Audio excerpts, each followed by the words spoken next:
अगर आपने भी अप्लाइड केमिस्ट्री में अभी तक कुछ नहीं पढ़ा है और आपको डर लग रहा है कि पता नहीं हम अप्लाइड केमिस्ट्री में पास हो पाएंगे या फिर नहीं, तो विशेष करके ये वीडियो आपके लिए है। वीडियो को ध्यान से देखेंगे, सारी चीजों को समझेंगे। इस वीडियो में हम आपके सभी इंपॉर्टेंट क्वेश्चंस के बारे में बात करने वाले हैं जो बोर्ड परीक्षा में आपके हर बार पूछे जाते हैं। कई सारे इसमें ऐसे क्वेश्चंस हैं जो आपके बोर्ड परीक्षा में हर बार पूछे जाते हैं, आउट क्वेश्चंस है।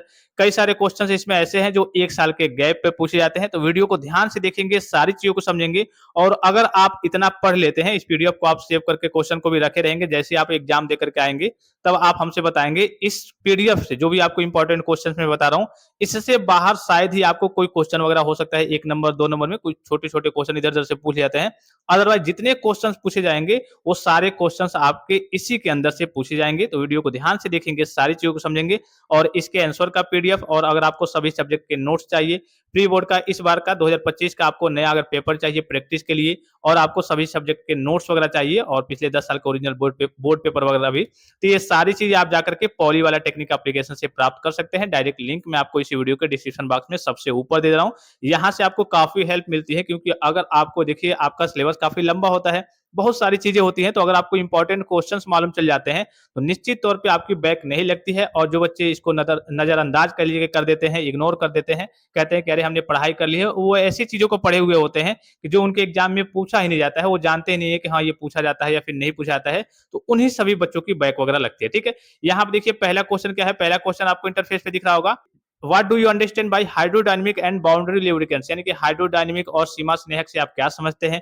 दूसरा क्वेश्चन आपको दिख रहा होगा कि define metallurgy, what is the general principle of metallurgy, यानी कि धातु कर्म को परिभाषित करें। धातु कर्म का सामान्य सिद्धांत क्या है, इसको लिखना है।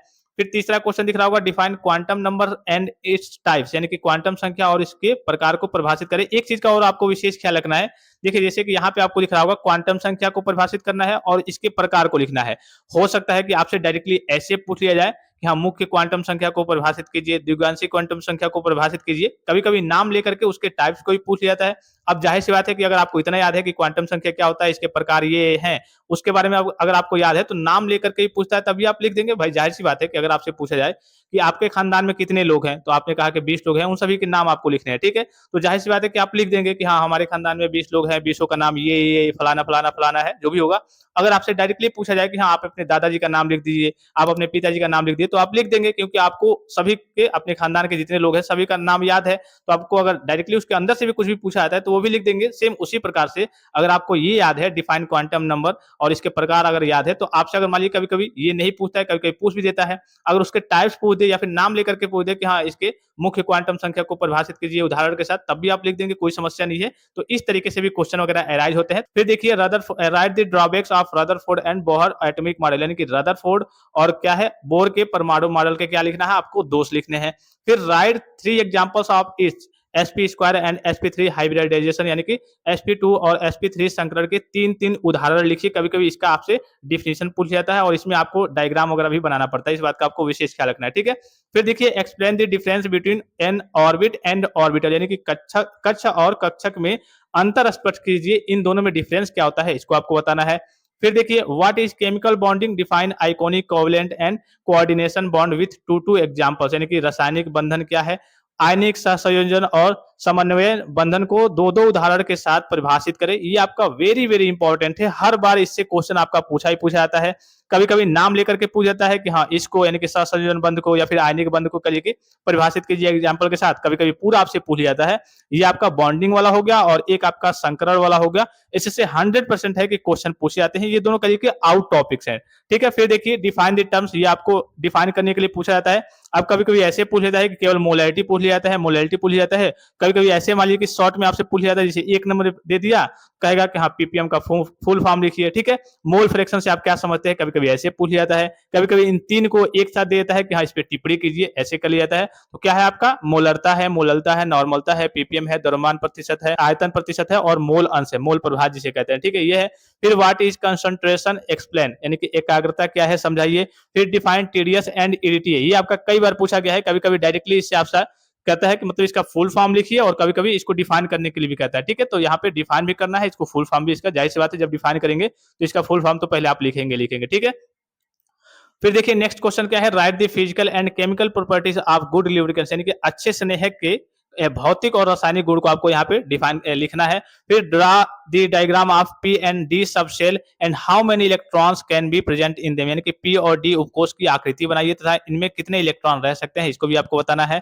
फिर explain soft and hard water in detail, tell us how to remove temporary hardness of water, यानी कि मृदु जल और कठोर जल को विस्तार पूर्वक समझाइए। जल की अस्थाई, ठीक है, यहाँ पे अस्थाई की नहीं, जल की अस्थाई कठोरता को कैसे दूर करें इसके बारे में आपको बताना है, यानी कि टेम्पोररी जो हार्डनेस होता है इसको कैसे दूर करना है उसके बारे में आपको बताना है। फिर देखिए define sedimentation, coagulation and filtration and sterilisation, यानी कि अवसादन, स्कंदन, निस्पंदन और विसंक्रमण को परिभाषित करें। इसमें से देखिए कभी कभी ये जो अवसादन हो गया, स्कंदन हो गया, ये आपसे अलग अलग करके पूछ लेता है कि हाँ इसको डिफाइन कीजिए, इसको डिफाइन कीजिए। कभी कभी चारों एक साथ पूछ जाता है, कभी कभी दो ही इसमें से पूछा जाता है, ठीक है। फिर देखिए right the chemical formula for the reaction of soap with hard water, यानी कि साबुन का कठोर जल से क्रिया का रासायनिक सूत्र आपको लिखना होता है। ये कई बार आपसे एग्जाम में पूछा गया, ठीक है। फिर नेक्स्ट चलते हैं, define octane and cetane number, यानी कि ऑक्टेन और सीटेन संख्या को परिभाषित कीजिए। इंपॉर्टेंट क्वेश्चन है, वेरी वेरी इंपॉर्टेंट है। फिर देखिए what is allowed, define ferrous allow and non ferrous with suitable examples, यानी कि मिश्र धातु क्या है, उपयुक्त उदाहरणों के साथ लौह मिश्र धातु और अलौह मिश्र धातु को परिभाषित करें। Briefly explain soda lime process and zeolite process with diagram, यानी कि सोडा लाइम प्रक्रिया और जियोलाइट प्रक्रिया को उपयुक्त चित्र के साथ समझाइए। फिर नेक्स्ट है what is polymer, define thermoplastic and thermosetting plastic with examples. कभी कभी ये डायरेक्टली आपसे पूछा जाता है कि थर्मोप्लास्टिक क्या होता है, थर्मोसेटिंग प्लास्टिक क्या होता है। कभी कभी आपका एग्जांपल दे दिया जाता है और एक नंबर में पूछ लिया जाता है कि हाँ बताइए कि थर्मोप्लास्टिक है या फिर थर्मोसेटिंग है, ऐसे करके पूछ लिया जाता है। फिर नेक्स्ट क्वेश्चन की ओर चलते हैं। नेक्स्ट क्वेश्चन क्या है आपका, right the definition of electrolytes and non electrolytes with suitable example, यानी कि इलेक्ट्रोलाइट्स और नॉन इलेक्ट्रोलाइट्स की परिभाषा उपयुक्त उदाहरण के साथ आपको देनी है, ठीक है, क्या एग्जांपल के साथ। एग्जांपल काफी ज्यादा जरूरी है। कभी कभी क्या होता है कि केवल एग्जाम्पल ही आपसे एक एक दो दो नंबर में कई सारे टॉपिक्स के एग्जाम्पल ही आपसे पूछे जाते हैं, ठीक है।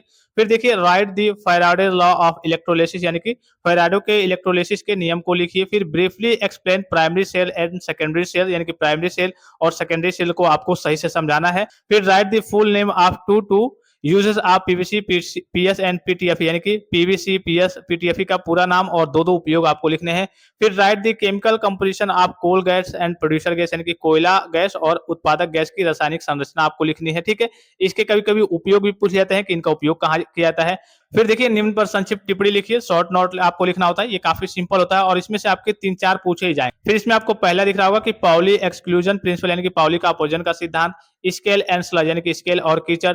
नायलॉन 66।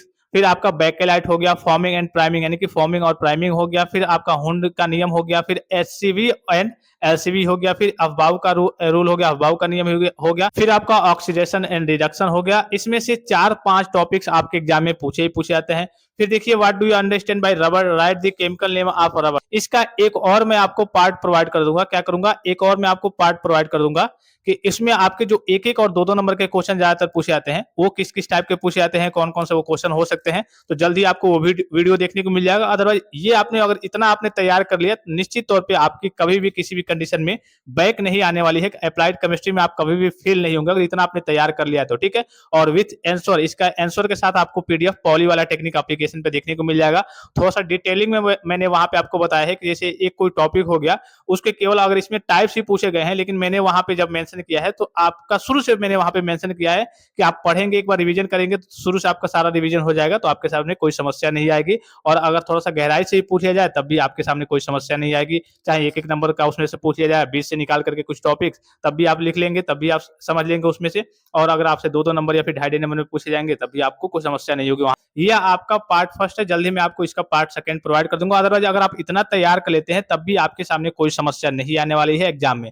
फिर एक बार रिपीट करके मैं आपको बता दूं कि अगर आपको सभी सब्जेक्ट के नोट्स चाहिए, प्री बोर्ड का पेपर चाहिए प्रैक्टिस के लिए, पिछले 10 साल के ओरिजिनल बोर्ड पेपर चाहिए, तो इसके लिए आप सभी स्टूडेंट्स प्ले स्टोर से जाकर के पॉली वाला टेक्निक एप्लीकेशन को डाउनलोड कर सकते हैं। डायरेक्ट लिंक मैं आपको इसी वीडियो के डिस्क्रिप्शन बॉक्स में दे रहा हूं। फिलहाल इस वीडियो में इतना ही, इजाजत दीजिए, धन्यवाद, थैंक्स फॉर वॉचिंग, मिलते हैं नेक्स्ट वीडियो में।